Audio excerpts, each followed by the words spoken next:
سلام دوستان، درود فراوان. امروز میخوایم نحوه بربری درست کردن رو در آلمان بهتون توضیح بدیم. البته همه جای دنیا میشه، ولی خب تو آلمان یکم بربری تهیه کردن سخته. بعضی جاها هستش، ولی خب اینکه آدم تو خونه هر موقع دلش بخواد درست کنه فرق داره از اینکه از بیرون بخواد بخره. خیلی راحت تر. اولش بیام کار خاصی نداره، یه سری مواد داره که من هم تو کپشن می‌نویسم براتون، هم توی ویدیو بهتون میگم. مواد دیگه کلا نیازه از اول تا آخر درست کردن بربری شامل آرد سبوستار تایپ 1050 که من این آردا رو معمولا از کافلن میخرم. همه سوپرمارکت های آلمان هم هستش، همه جای دنیا هم هست. سبوستار تایپ 50. مخمر میخوایم که خب به آلمانی میگن هفه بهش. مخمر خشک 7 گرم توشه، مثل پودر ماننده. حالا جلوتر میبینید معمولا بسته های 10 تایی و 5 تایی داره که از اینم از هر سوپرمارکتی میتونید بخرید. حتی من یه بار توی اتریش هم خریدم، به همین شکل بود، فقط به جای هفه یه اسم دیگه نوشته بود. به خاطر این هر جای دنیا باشید میتونید تهیه کنید. نمک و آب. و برای روش هم اگر دوست داشته باشید میتونید دونه خشخاش تهیه کنید. بله، خشخاش همچین اسمی داره تو آلمان و این هم توی کافلن هستش، تو سوپرمارکت های دیگه هم هستش. قسمت شیرینیجات و آردها اونجا میتونید پیدا کنید. و کنجت با پوست باید باشه، سسام بهش میگن. اونگشلت در واقع یعنی اینکه پوستش کنده نشده و با پوسته. این هم از کافلن میشه تهیه کرد، از همه سوپرمارکت هم میشه. خب برای درست کردن شیرینی و نون و اینجور چیزا حتما ما به یه ترازو نیاز داریم که این ترازو هم من فکر کنم از دی ام خریدم یا روسمن، خاطرم نیستش، ولی همه جا هستش همچین ترازویه. و بهتر اینه که شروع کنید با یه ظرفی، توی ظرفی انجام بدید مخلوط کردن مواد رو که دردار باشه، چون نیاز داریم به اینکه روشو بپوشونیم و درشو بذاریم. حالا هرچی باشه میتونید با سلفون هم این کارو کنید. خب واسه شروع میایم ظرف رو میذاریم رو وزنه. وزنه هم یه چیزی داره که میتونیم بزنیم صفر کنیم که بدونیم دقیق چقدر درونش میریزیم. اینو صفر میکنیم. 140 گرم آب نیاز داریم. درسته آبو بهش میگن میلی گرم، ولی تو آشپزی به خاطر اینکه راحت بشه به گرم میگیم. 140 گرم آب میریزیم.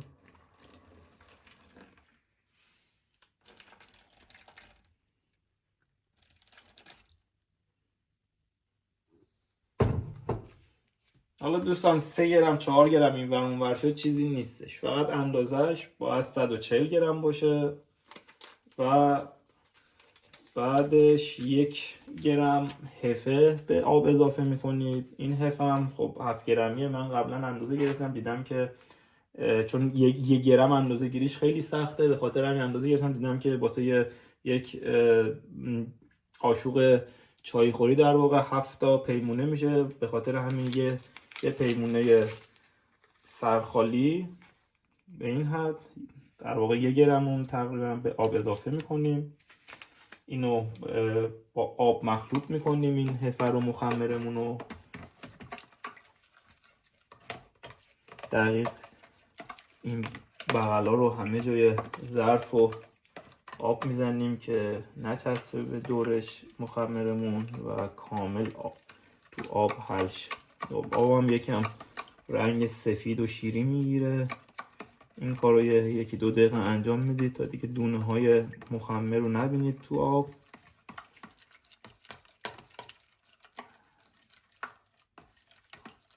خب این که مخلوط کردیم آب رو با مخمر، میذاریم روی وزنه رو دوباره یا روشن میکنیم، اگه روشن بود صفرش میکنیم که صفر رو نشون بده با وزنه. تو این مرحله میایم آرد اضافه میکنیم بهش. آرد 140 گرم اضافه میکنیم. حالا من چون آبمون مثلا 146 گرم بود بعد 146 گرم باشه، ولی خب حالا 1 گرم این ور اون ور چیزی نمیشه. آردم اضافه میکنیم دقیقا بشه، واسه ما 146 گرم آب بود 146 گرم بشه که الان خب 146 گرم. خب دوستان توی این مرحله باید مخلوط کنید آبو با آرد و با حفه‌ای که توی آب بوده. این کارو میتونید با دست انجام بدید، هم میتونید با قاشق انجام بدید، هم میتونید با لیسک انجام بدید، ولی من ترجیح میدم همیشه با دست انجام بدم کارهایی که با خمیر و نونه، چون بهتر میتونم لمس کنم ببینم که کامل قاطی شده یا نه، یا حبابی توش هست یا نه. به این شکل ما میایم اینا رو با هم مخلوط میکنیم، کامل هم میزنیم، یعنی هیچ جای آب نمونه یا آرد خشک نمونه و کامل مخلوط شده باشه آب و آردمون.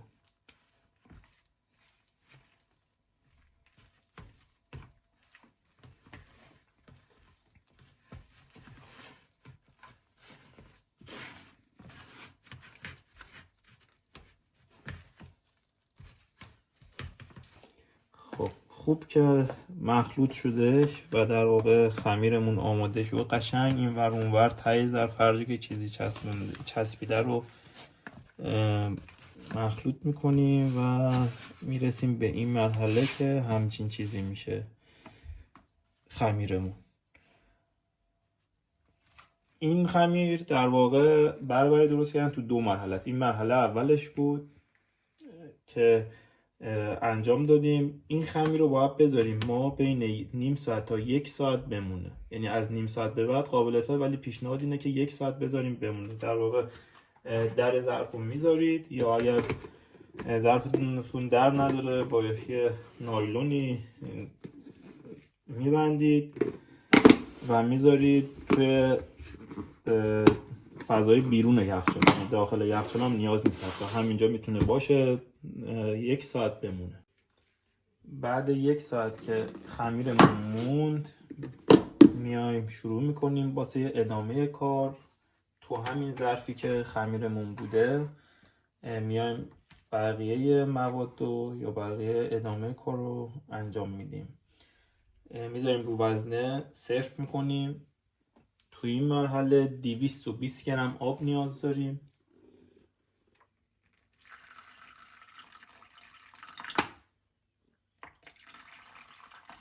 مستقیم میریزیم روی همین خمیری که قبلا آماده کرده بود.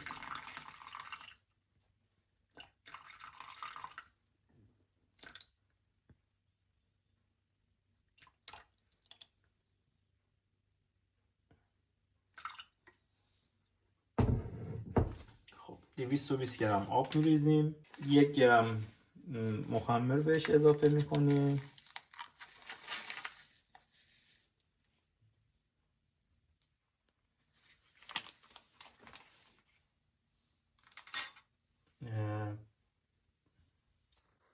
بعد نمک رو اضافه میکنیم. نمک چیز دل بخواهیه در واقع، بعضیا بدون نمک دوست دارن نون، بعضیا شور دوست دارن، یک کم نمک دار دوست دارن، بستگی به خودتون داره، ولی من همیشه 1 پیمونه یا 1 قاشق مربا خوری میریزم، در حد این پیمونمه، در همین حد کافیه.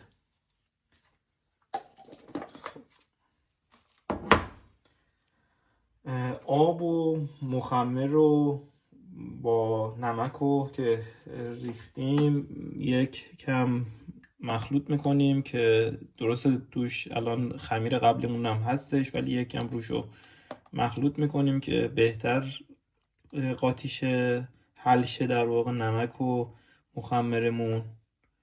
1 کم هم که دید آب عوض شد رنگش، میتونیم ادامه کار رو بریم.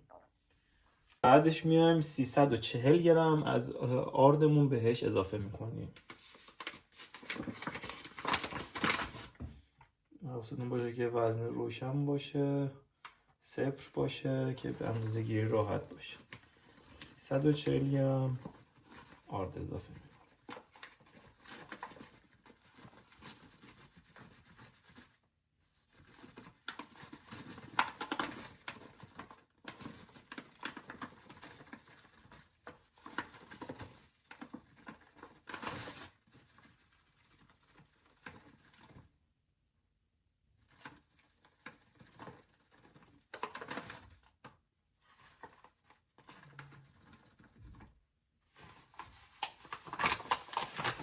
340 گرم آرد. همونجور که گفتم آرد و آب 5 گرم تا 10 گرم این ور اون ورم شد مشکلی نیستش.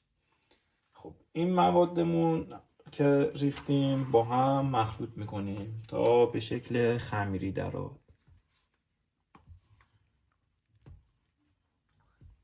معمولا از دور ظرف شروع کنید تا برسید وسطش به این شکل. خمیرمون رو مخلوط میکنیم.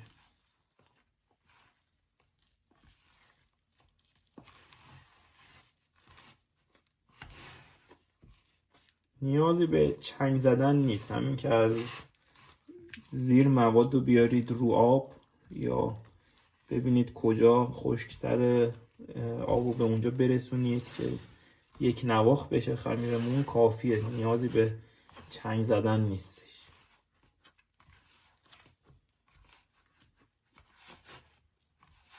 خب وقتی که خوب هم زدیم به همچین بافتی میرسیم که این الان دیگه خمیرمون آماده است.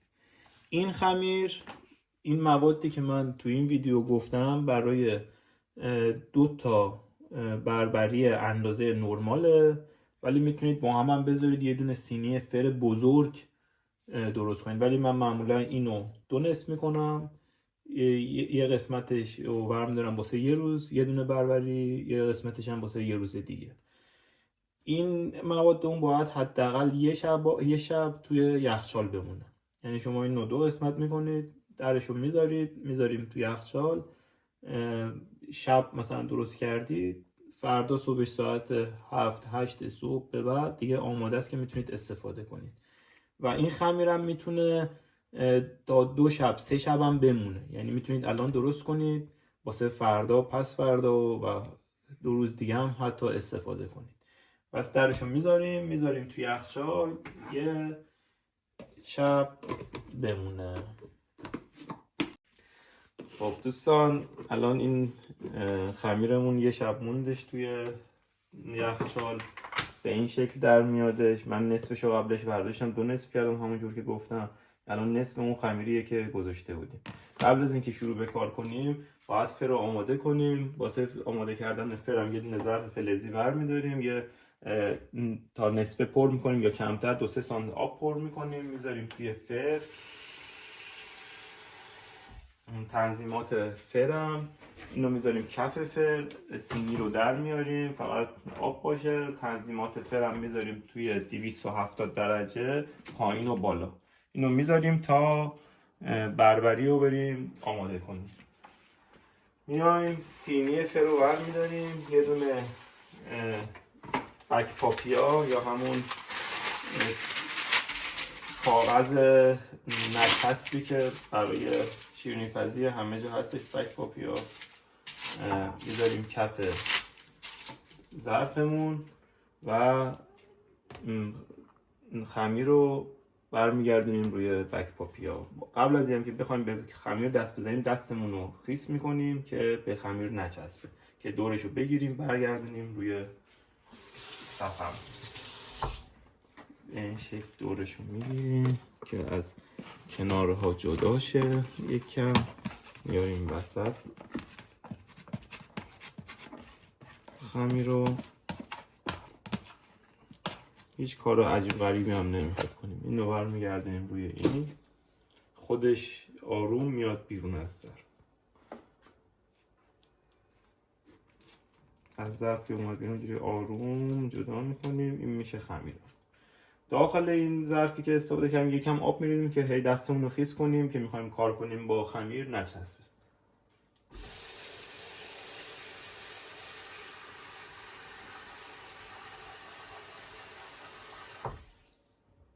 به این شکل. خب اینجا میخوایم خمیرمون رو به شکل بربری دراریم.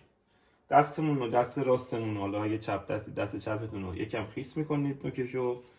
با این یکی دستمون که تمیز نگه میداریم ظرفو که تکون نخوره.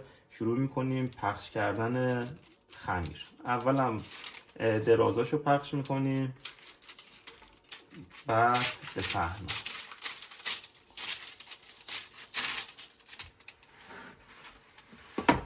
هی برمیگردونیم که هر جهتی که دستمون راحت تر باشه به این شکل. بعدم دیگه چند بار این کارو کنید میفهمید که پهناش چقدر باشه راحت تره، چقدر بهتره واسهتون، چون اینا چیزاییه که هر شخص خودش دوست داره که بربریش ضخیم باشه، نازک باشه.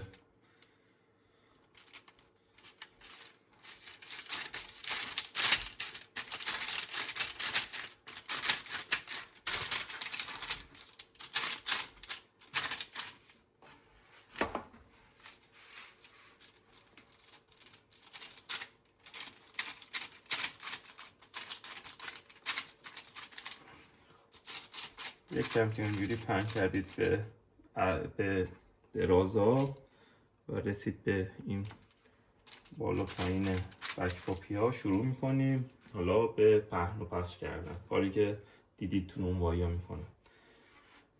اول میایم این سمتشو مثلا میگیم که انقدرشو به این سمت باز میکنیم، انقدرشو به سمت دیگه. دستمون باید تو همه مراحل خیس باشه. اینجوری با 4 انگوش جدا میکنیم به این شکل. دستتون خیس باشه نمیچسبه خمیر به دستتون. کامل اونجوری یه خط میفته بین خطامون که پیکر زیرش معلوم میشه.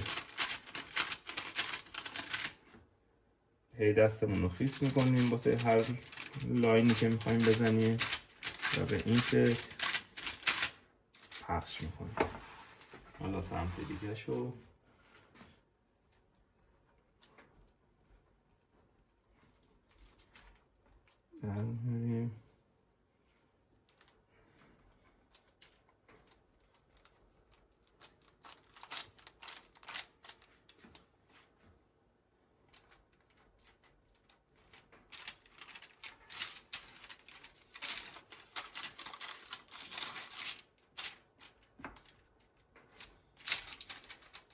یکم پخش میکنیم که بخوایم لاین بعدی رو بزنیم راحت تر بشه. خیس میکنیم دستمون رو، دوباره یه لاین دیگه میزنیم.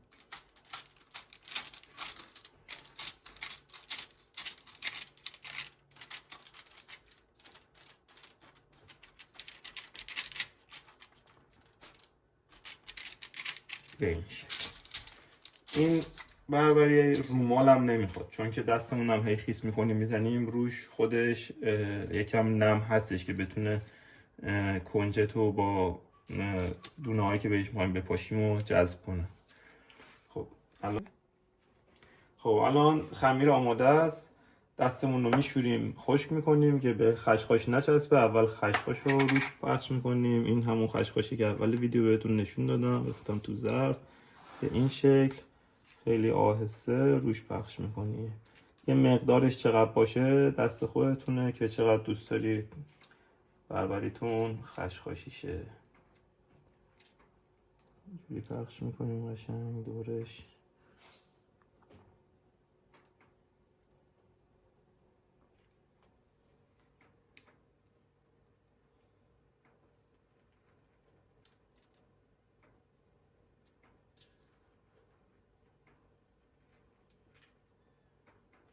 این از خشخاشمون. حالا کنجدو میپاشیم روش. این هم همون کنجدی که گفتم با پوست.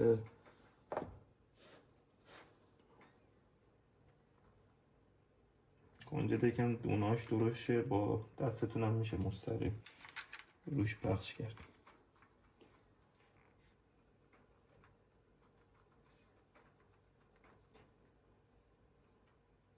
خب این آماده شد که بره توی به این شکل.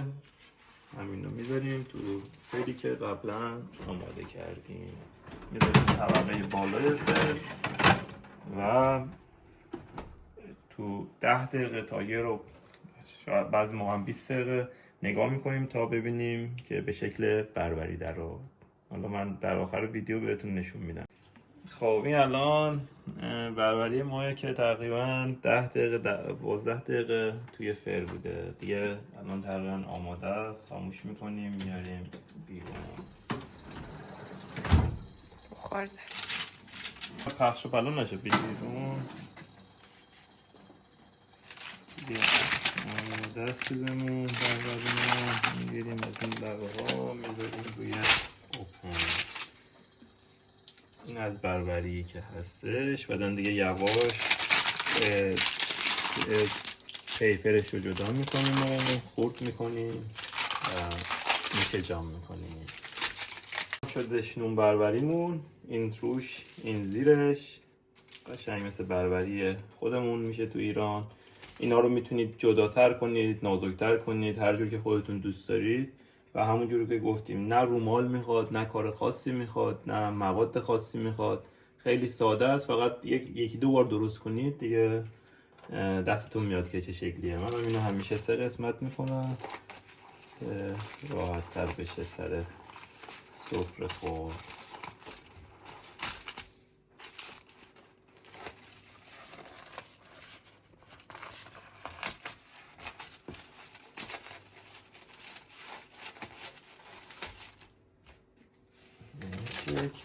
اینا بافتش هم خیلی نرم میشه به خاطر اون آبی که گذاشتین توی فر. خیلی کمک میکنه به این قسمت. میشه بربریمون.